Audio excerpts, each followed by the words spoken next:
Paz do Senhor, irmãos.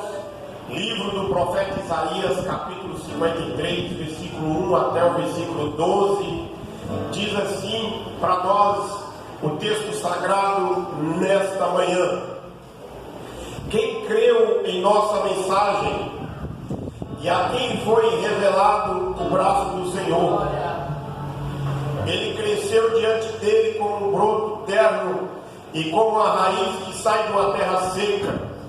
Ele não tinha beleza ou majestade que nos atraísse. Não havia nada em sua aparência para que o desejássemos. Mas ele foi desprezado, rejeitado pelos homens, e um homem de dores e experimentado no sofrimento. Como alguém de quem os homens escondem o rosto, foi desprezado, e nós não tínhamos em estima. Certamente ele tomou sobre si as nossas enfermidades, levou sobre si as nossas doenças. Contudo, nós o consideramos castigado por Deus e por Deus atingido e afligido. Mas ele foi transpassado por causa das nossas transgressões, foi moído por causa das nossas iniquidades, e o castigo que nos trouxe a paz estava sobre ele, e pelas suas pisaduras fomos curados. Todos nós, como ovelhas, nos desviamos, cada um de nós se voltou para o seu próprio caminho, e o Senhor fez cair sobre ele a iniquidade de todos nós. Ele foi oprimido e afligido, e contudo não abriu a sua boca. Como o cordeiro foi levado para o matador, e como a ovelha diante de seus tosqueadores fica calada, ele não abriu a boca. Com julgamento opressivo ele foi levado, e quem pôde falar dos seus descendentes, pois ele foi eliminado da terra dos viventes, por causa da transgressão do meu povo foi ele golpeado. Foi-lhe dado um túmulo com os ímpios e com os ricos em sua morte, embora não tivesse cometido nenhuma violência, nem houvesse nenhuma mentira em sua boca. Contudo, foi da vontade do Senhor esmagá-lo e fazê-lo sofrer. E embora o Senhor tenha feito da vida dele uma oferta pela culpa, ele verá a sua prole e prolongará os seus dias, e a vontade do Senhor prosperará em sua mão. Depois do sofrimento de sua alma, ele verá a luz e ficará satisfeito pelo conhecimento do meu servo justo, e justificará muitos e levará a iniquidade deles. Por isso, eu lhe darei uma porção entre os grandes, e ele dividirá os despojos com os fortes, porquanto ele derramou a sua vida até a morte, e foi contado entre os transgressores, pois ele levou o pecado de muitos, e pelos transgressores intercedeu. Glória a Deus. Podemos assentar, irmãos. Que o Senhor nos dê a bênção da sua palavra nesta manhã. Eu quero compartilhar com você, irmão, irmã, a palavra do Senhor nesta manhã de sábado, dizendo para nós que Ele morreu de amor por você.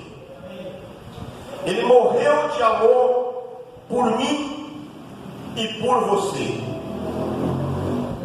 Olhando para o texto sagrado, irmãos, que nós acabamos de ler, nós vamos encontrar a maior expressão de eloquência e de amor da parte de Deus por nós.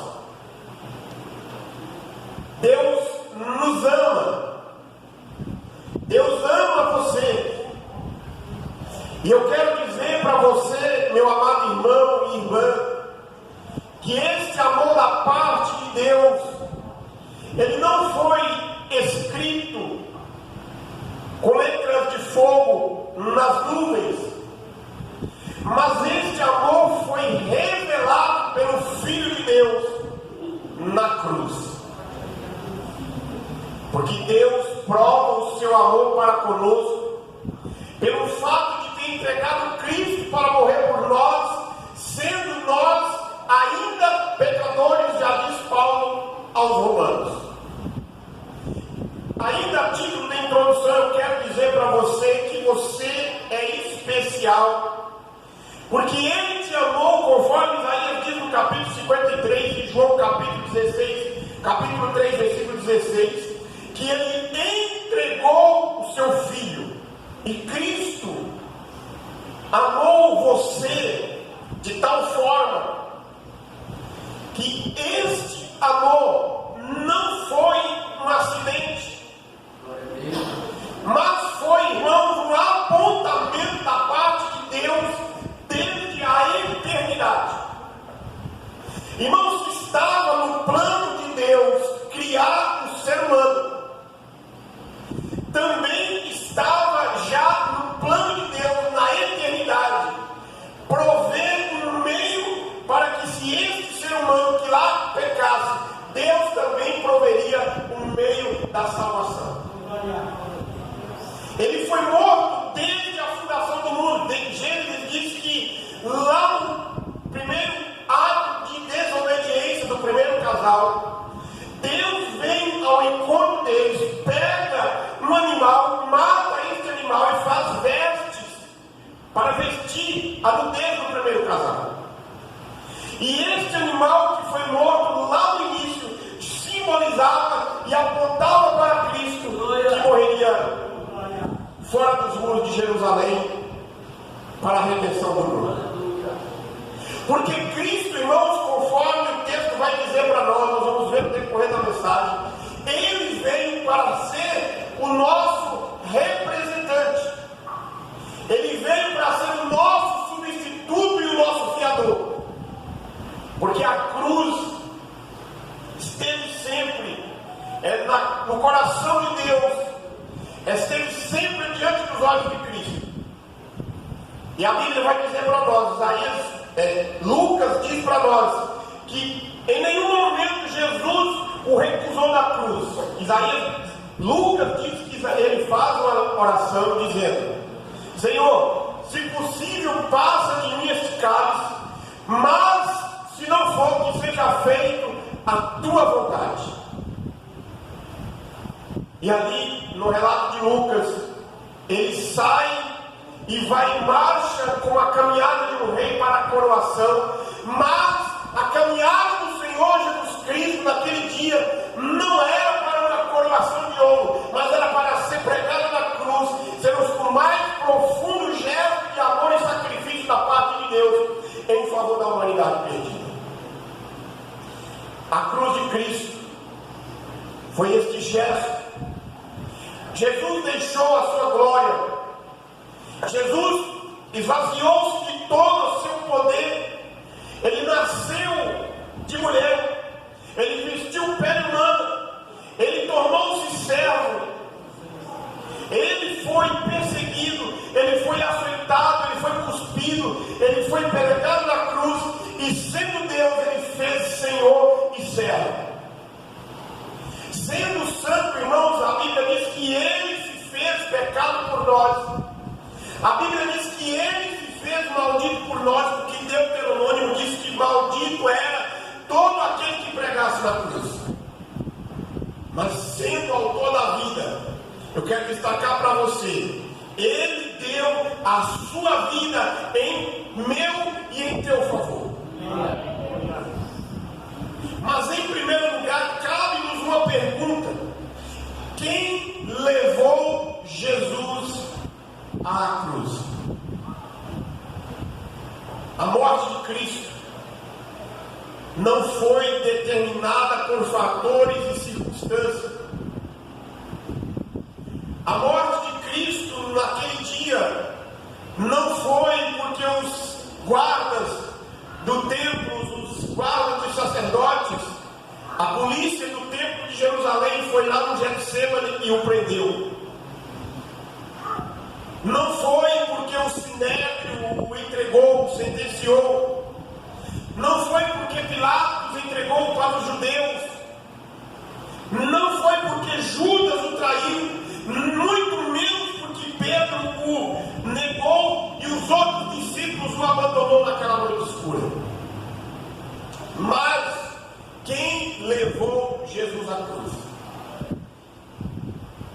Com a Bíblia aberta, creio que você está. Isaías começa a responder essa pergunta para nós. Versículo 5: Ele foi transpassado por causa das nossas transgressões. Tudo que eu acabei de dizer antes, dos sacerdotes, Pilatos, discípulos, judeus, traição de Judas, negação de Pedro, covardia dos outros discípulos, estava tudo determinado pela palavra de Deus que aconteceria naqueles dias e naquelas horas que precedia a prisão de Jesus. Mas Isaías diz para nós que ele foi transpassado por causa das nossas transgressões, por causa, irmãos, dos meus pecados. A frase que nós devemos dizer é: Jesus foi para a cruz por causa do meu pecado. Eu tenho que olhar para o meu pecado e dizer: Jesus foi para a cruz por causa do meu pecado, porque Ele me ama e Ele quer me redimir dos meus pecados. Porque Ele diz que certamente Ele tomou sobre si as nossas dores e o levou. A morte de Jesus naquele dia não foi por causa dos açoites dos soldados, não foi por causa do grito da multidão que gritou: queremos que solte Barrabás e que prenda esse que se diz filho de Deus. Foi por causa dos nossos pecados. Mas também, irmãos, Isaías vai dizer para nós que ele foi porque o Pai o levou, porque Mateus capítulo 28 diz para nós que ele tem toda a autoridade. Ele não precisava convocar o exército de Jerusalém, pegar emprestado de Pilatos, pagar um valor e falar: não, agora eu quero os seus soldados, eu vou pagar um valor para ele lutar por mim. A Bíblia diz que se ele quisesse, se ele falava para o Pai, e o Pai mandaria uma legião de anjos que o batalharia por ele. O Senhor fez cair sobre ele a iniquidade de todos nós. Todavia o Senhor agradou Moelo, e nós, irmãos, o reputávamos para aflito, ferido de Deus e oprimido. Jesus não foi para a cruz, como eu disse, porque a multidão gritou. Ele foi para, não também porque os sacerdotes, mas ele foi por amor. E ninguém, irmãos, faz o que Jesus fez se não amar. Irmãos, você que é casado, você vira para a tua esposa e diz para ela assim: eu te amo. A tua esposa vira para o teu marido e diz assim: eu te amo. Mas esse amor, irmão, que nós falamos, não se compara ao amor que Deus fez por nós. Irmão, que nós falamos eu te amo quando aquela pessoa faz a coisa certa. Quando ela faz a coisa errada, nós falamos: você não presta, você nunca vale nada. Mas a Bíblia diz, Romano diz que Jesus foi para a cruz, Deus o entregou, sendo nós ainda pecadores. Nós não valíamos nada, mas Jesus o valorizou a cada um de nós pelo seu sangue vertido na cruz do Calvário. Ele foi voluntariamente ele se entregou.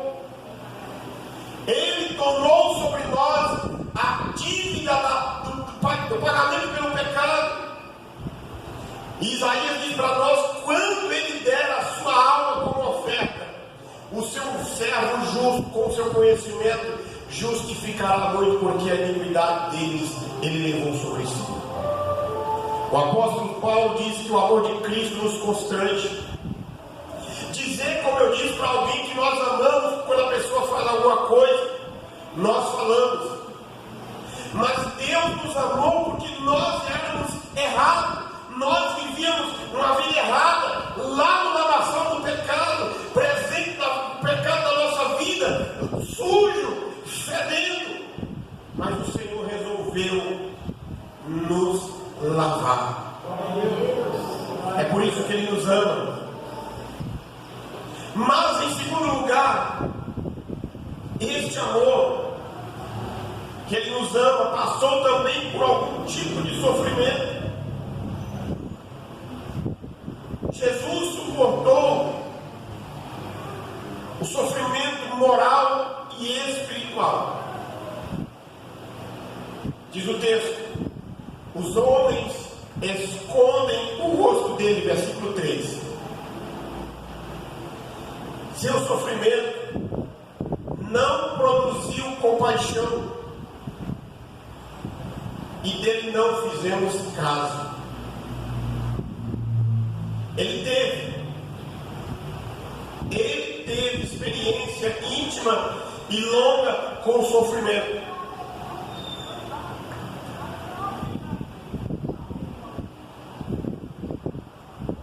De vez em quando a gente encontra alguém que diz assim: eu estou sofrendo igual Jó sofreu. Pode pedir perdão para Deus que você está mentindo. As notícias, você conhece o texto, já ouviu várias pregações, deve ter lido o texto talvez essa semana. O texto diz lá que de um momento alguém chega para Jó e diz: deu um vendaval lá na casa onde estavam seus filhos e todos morreram. Aí Jó foi. Quando aquele não estou falando na sequência cronológica dos fatos, só para você entender. Quando aquele acaba de falar do que aconteceu com os filhos, assim: os sabeus vieram e deram contra os teus servos e levaram todos os teus rebanhos embora. Aí ele fica calado mais uma vez. Irmãos, eu já falei aqui uma vez, vou falar de novo. Você perde 10 reais dentro de casa, você fica desesperado para achar. E aí muitos vão ter coragem de dizer assim: eu estou sofrendo igual Jó. É mentira. Porque se você vai procurar 10 reais hoje, que dá para ir pagar o ônibus para ir treinar o piadeiro e voltar, acho que não, né? Acho que não dá, porque faz tempo que eu pego ônibus, eu não sei. Mas vamos fazer um cálculo. Não dá para você ir no centro de São Bernardo de ônibus e voltar. Você fica desesperado. E aí você vai dizer que sofreu igual que sofre igual Jó. É mentira. Mas Jesus sofreu por causa dos nossos pecados. Ele teve experiência íntima com o sofrimento por causa do amor a mim e a você. Ele foi rejeitado.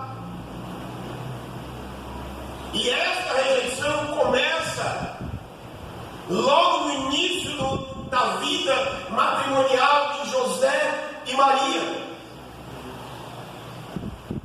Não vou entrar aqui na questão do mérito da vida de Maria, mas nós já ouvimos, eu já preguei, aqui não lembro se já preguei sobre ela.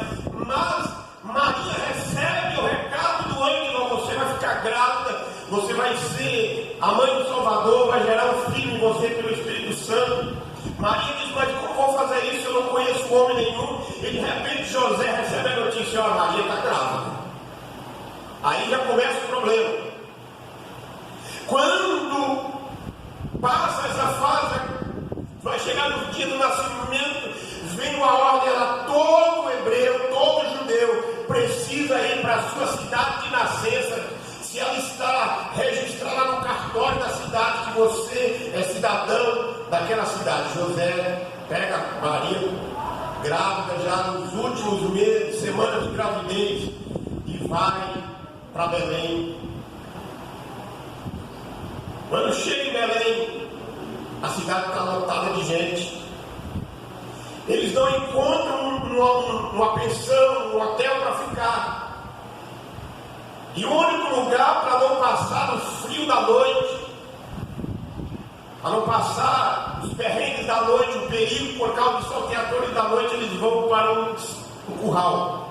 Palavra mais para você entender, para a gente entender. E aí Jesus nasce ali, naquele local.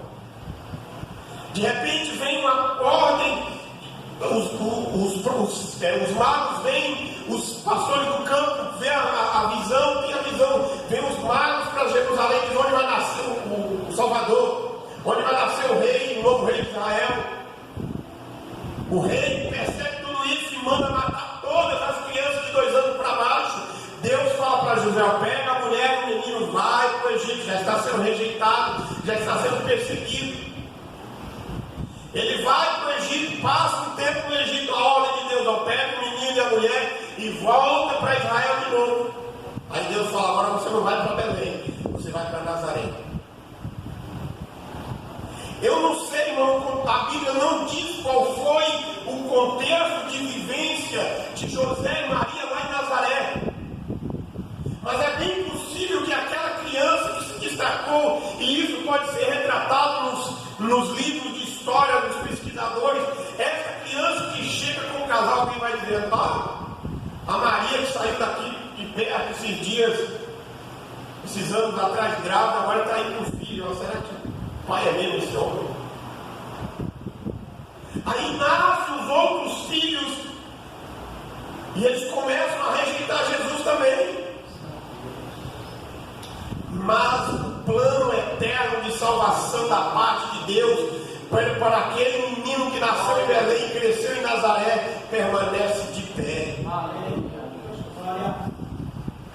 E aí Isaías vai dizer para nós que naquele dia, naquela marcha, naquela caminhada entre a cidade e o monte da caveira, o monte do Calvário, Isaías diz que os homens escondiam o rosto dele e ele era experimentado em sofrimento, e os homens escondiam o rosto porque não tinham por estima.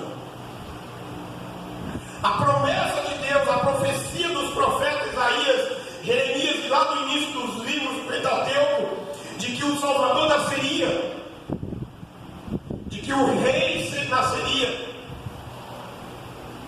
Eles vão começar a dizer: mas como que um rei pode nascer no lugar onde se diz que essa criança nasceu?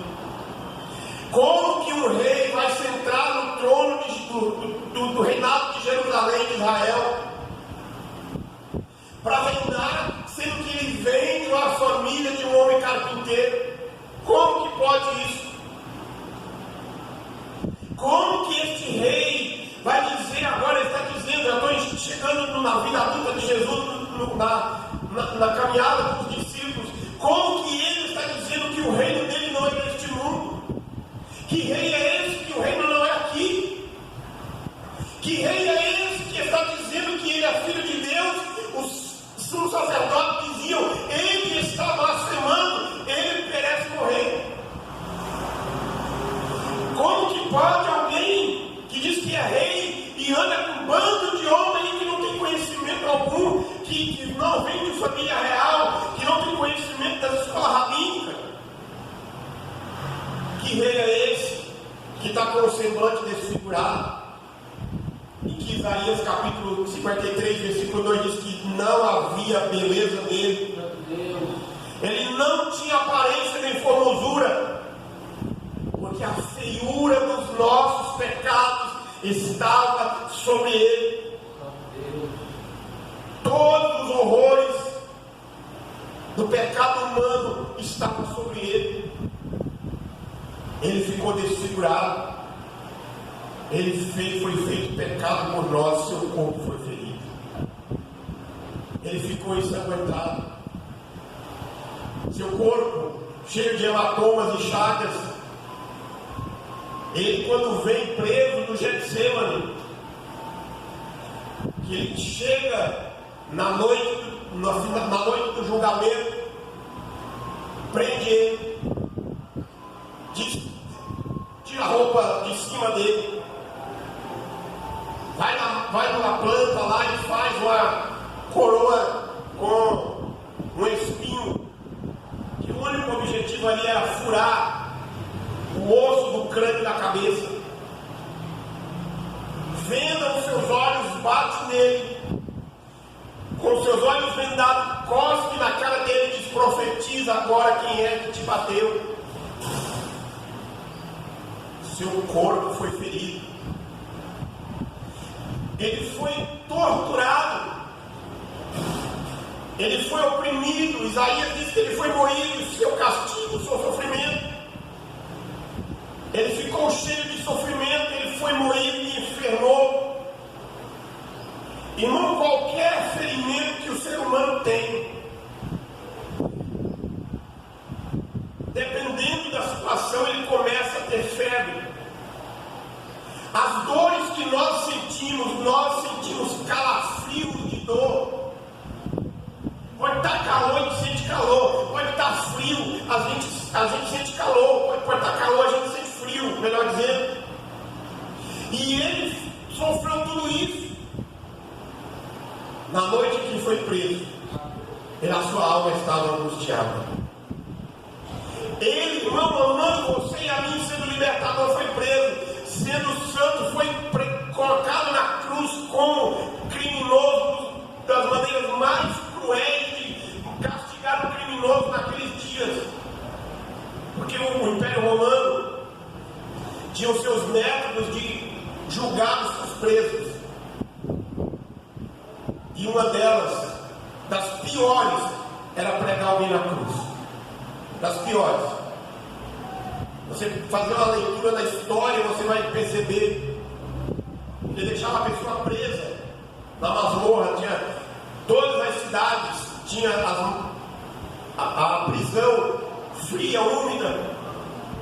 Ficava preso lá, a pessoa morria de lepra lá dentro da prisão. Mas a pior, segundo os historiadores, era ser pregado na cruz. Jesus marcha arrastando o castigo de todas as máscaras da humanidade. Marcha debaixo de zombaria. Os evangelhos dizem que naquela trajetória ele cai por várias vezes. Ele é chicoteado por várias vezes, mas ele prossegue a sua marcha. Jesus, naquela manhã, por volta das 9 horas da manhã, ele é levantado naquele leito vertical da morte. Suas mãos foram rasgadas, seus pés foram perfurados. Foram aproximadamente 6 horas de sofrimento, entre as 9 horas da manhã e as 3 horas da tarde. Porque ali suspenso entre o céu e a terra, ele sente sede. Ele fala, tenho sede. Ali suspenso entre o céu e a terra, ele sente dor. A vergonha do abandono e da humilhação. Dali ele desce para a sepultura e sai no terceiro dia para libertar o cativo do pecado. A Bíblia diz para nós, irmãos, não é história, não é criado por ficção, mas a Bíblia diz para nós que naquele dia houve trevas, o sol cobriu o seu rosto de vergonha. Naquele dia as pedras que tampavam os túmulos são roladas e os túmulos foram abertos e muitos foram ressuscitados naquele dia. Ferimentos, sofrimento, angústia, desprezo, abandono. O grupo dos 12 Judas já tinha partido, do qual estava destinado pela palavra de Deus, mas o grupo dos 12 não tinha todos ali presentes. Mas Deus, em momento algum, o abandona. Ele sofre contusão no seu corpo, perfuração. Mas para a gente caminhar para o final, como Jesus reagiu diante do sofrimento da cruz por amor a você? Como que você reage diante de algum sofrimento? Como que você reage diante de alguma brincadeira que vai causar dor? Ele se entregou como sacrifício. Ele foi à cruz em nosso lugar. Nós é que deveriam estar naquele lugar. Todo preso pelos romanos que iriam ser pregados na cruz antes da sentença, ou logo após a resolução da sentença, em que a execução seria imediata, e alguém lá e media o tamanho daquela pessoa. E quem estava sentenciado naqueles dias para ser pregado na cruz era Barrabás. E aí, a troca de Barrabás por Jesus, não tem tempo de fazer uma cruz para Jesus aí e falar: não, pega a cruz de Barrabás dele, leva ele, é dele, essa é dele, não vai ser dele. Aquela cruz não era para Jesus, era para mim, era para você. Nós é que deveríamos estar carregando aquela cruz. É por isso que ele foi no nosso lugar, porque nunca houve injustiça na sua boca, nenhum dolo se achou. Ele é o Cordeiro de Deus que tira o pecado do mundo. E conforme o texto de Isaías que você ouviu no início da mensagem, a leitura, ele foi levado como um cordeiro ao matadouro. Ele foi cortado da terra dos viventes por causa da transgressão do meu povo. Irmãos, se tem um animal que representa isso aqui, a ação de Jesus, o que Jesus fez por nós, é o tal do cordeiro, é o tal da ovelha. O homem, ele pega com a ovelha lá no meio do pasto, lá, toda, você olha para ela assim e fala: isso aí tá gorda. Aí quando mete eu não sei o nome da ferramenta lá, mas não é tesoura, acho que não é tesoura, para cortar a lã. E aí ele vai, tem um jeito ali que ele deita ela e ela fica quietinha, ele vai cortando a lã assim, sem pegar no couro, ela fica quietinha. Ou talvez ele acostumado com ela todo dia, de manhã e de tarde, ela vem, lambe a sua mão, brinca com ele, o dono brinca com o animal ali. Aí chega num determinado dia e passa a corda no pescoço dela, no chifre ali, se tiver chifre. Se for sem chifre no pescoço. E sai puxando, que é bichinho inocente. E ele leva lá debaixo da árvore. E abate ela e vai fazer dela o seu alimento. Ela não faz barulho. Dois outros animais que eu já vi abatendo, na hora ali ele esperneou, ele fez barulho, mas a ovelha não faz barulho, ela não reage.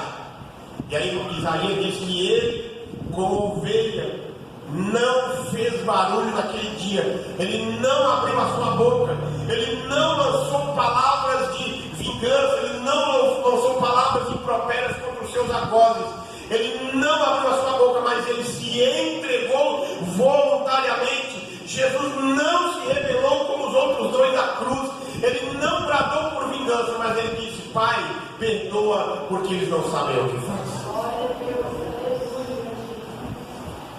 Concluindo, a gloriosa recompensa da cruz por amor a você e a mim. Jesus morreu naquele dia.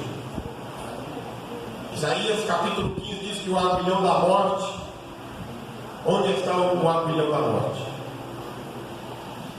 Jesus venceu a morte. Aleluia.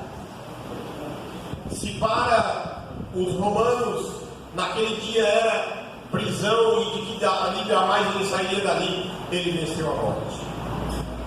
Se para o inimigo das nossas almas, que viu toda aquela caminhada, toda aquela cena de trajetória, naquele dia ele disse: eu ganhei a batalha. Jesus venceu a morte. Aleluia. Por isso que Paulo fala: tragada foi a morte pela vitória. E Isaías diz que verá a sua posteridade e prolongará os seus dias, e você e a vontade do Senhor prosperará. Por isso, irmãos, ele ressurgiu. Aleluia. Ele está vivo. Ele venceu a morte, ele rompeu os grilhões da morte, ele abriu o túmulo, irmão, de dentro para fora, porque ele foi colocado naquele túmulo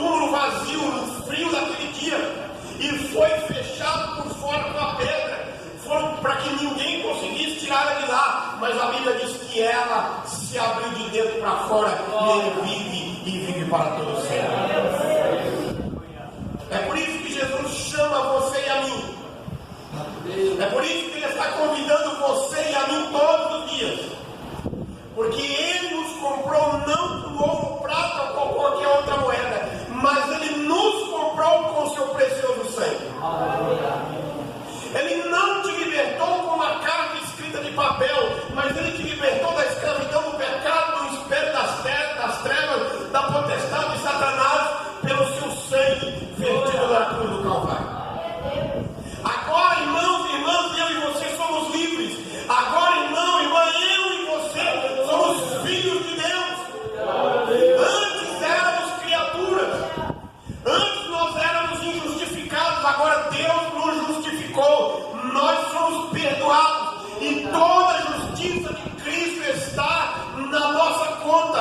Agora eu e você somos herdeiros, adotados da família de Deus. Aleluia!